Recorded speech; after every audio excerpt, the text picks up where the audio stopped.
आम ओडिया घरे दही बाइगण रेसिपीटी सप्ताह को 2 ରୁ 3 थर निहाती हुए।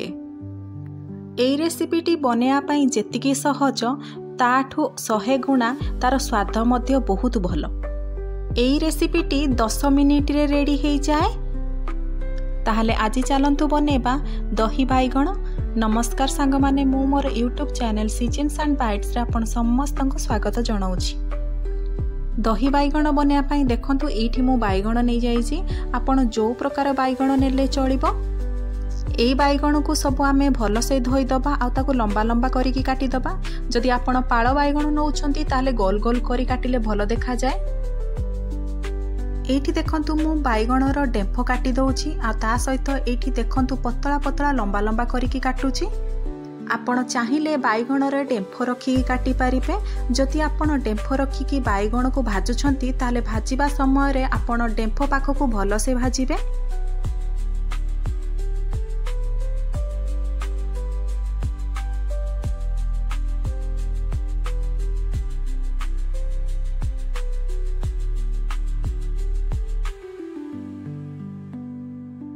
एबे देखंतु बाइगण को आमे भल से काटी सारिले। एबे सेइथिरे पके नबा आमे हाफ टी स्पून लूण, हाफ टी स्पून हळदी गुंड आ 1/4 टी स्पून एठी राग लंका गुंडर व्यवहार मु करिछि।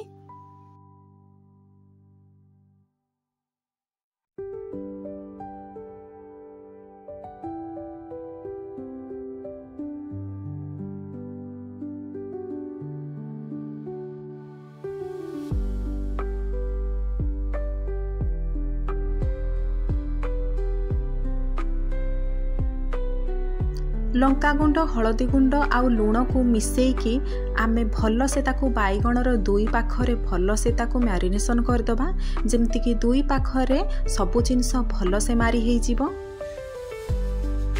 एबे चलंतु बाइगण गुडा को भाजी दबा।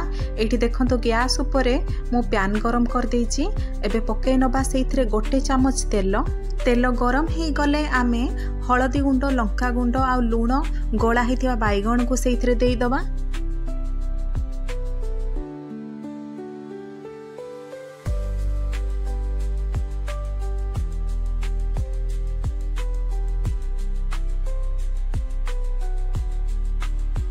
बाइगण शीघ्र सिझिया पाई मु एठी लीड घोड़े दउछि हमर पैन रे।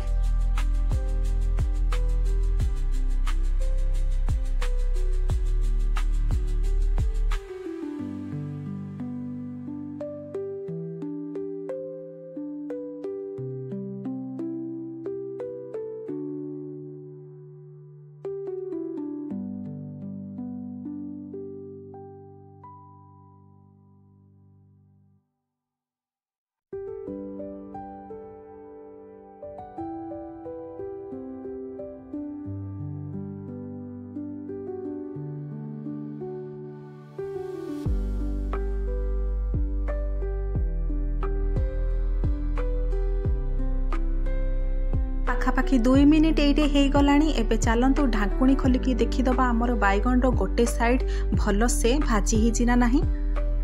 एइठी आपण निजे देखि पारुथिबे हमर बाइगणर गोटे साइड भल से भाजी हेइ गलानी। एइठी मु आपण को पितपातिया द्वारा उल्टेकी देखौछि। यार गोटे पट साइड पूरा भल से लाल कलर हेइ गलानी, माने यार गोटे साइड भल से भाजी हेइ गलानी।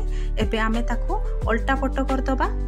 बाइगण को एठी मु ओलटा पट करदे कि पुणी थरे तार ढाकुणी देई दउछि, जेमिति कि तार पुणी थरे तळ पाखटी भल से सिझि जिवो।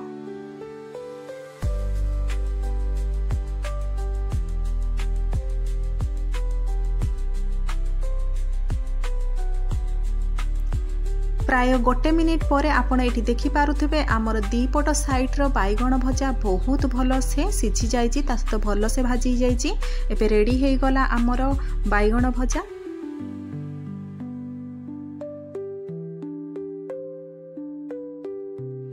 एठी गोटे मु बाउल नै जाइछि आ सेइथिरे मेजरमेंट कप रे 1 कप दही देई देइछि। दही रे पानी देकी आमे झोल प्रस्तुत करिया पूर्व दही को आमे भल से फेंटी दबा, जेमिति कि दही रे आमर मुंडा मुंडा दही न रही जाओ। एबे देखंतु मु सेइथिरे हाफ कप पानी रो व्यवहार करिछि आ दही को टिके अल्प पानिया करिछि। आपण निजर दही बाइगण किपरि भाबरे बा केते थिकनेस रखिबे सेही अनुसार पानी ऐड करिवे। मुझे पानीर परिमाण एतिकी नहीं जमीक बेसी पाणिया कि बेसी बहलिया न रहिबो। ता सहित ये मु हाफ टी स्पून लुणर व्यवहार करिछि। लुण देकी आमे दही रे ताकू भल से मिक्स करि नबा। एई भितरे आमर भजा बैगण मध्य ठंडा हो जीवनी। एबे गोटी गोटी करी आमे भजा बैगण सेइथिरे सब पकेइ नबा।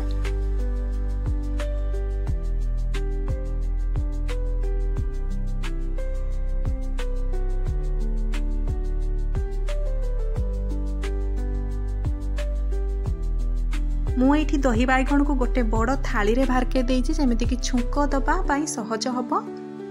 एबे चलंतु दही बैगण पाई छुंक प्रस्तुत करि नबा।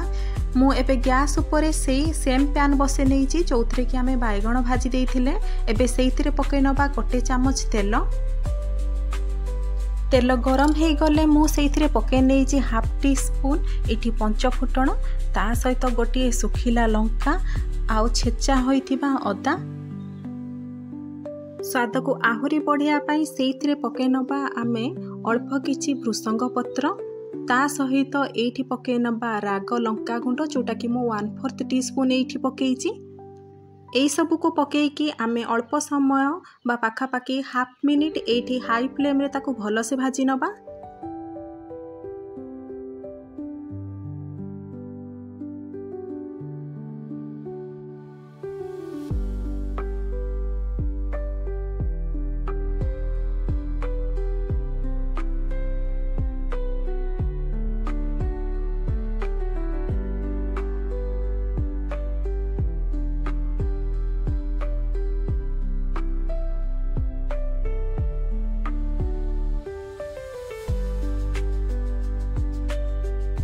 एबे शेषरे पकई नबा सेइथिरे आमे 1/4 टीस्पून लंका गुंड, एठी मु राग लंका गुंडर व्यवहार करिछि। लंका गुंड को पकई कि आमे एठी 1 ରୁ 2 सेकेंड भाजी नबा आ ताकू डायरेक्ट दही बैगण रे पकई नबा। एबे पकई नेइछि मु सेइथिरे 1/4 टीस्पून लंका गुंड। आपण जदि राग खाउ नथिबे ताहले एई स्टेप को स्किप करि परिबे।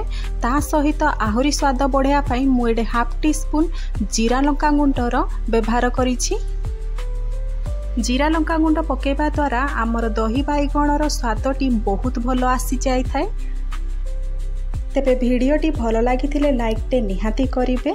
ए भिडियोटी को सांगसाथी बंधु बांधव मानक सहित शेयर करिवे। मो चैनलटी को जदि सब्सक्राइब करिनाहांती ताहाले निहाती सब्सक्राइब करिवे। भिडियोटी को शेष पर्यंत देखिथिबा जोगु आपणकर अनेक अनेक धन्यवाद। ता सहित आपण मते सोशल अकाउंट इंस्टाग्राम रे मते फॉलो करि परिबे, जहार डिटेल्स मो भिडियोर शेष रे दे देइछि।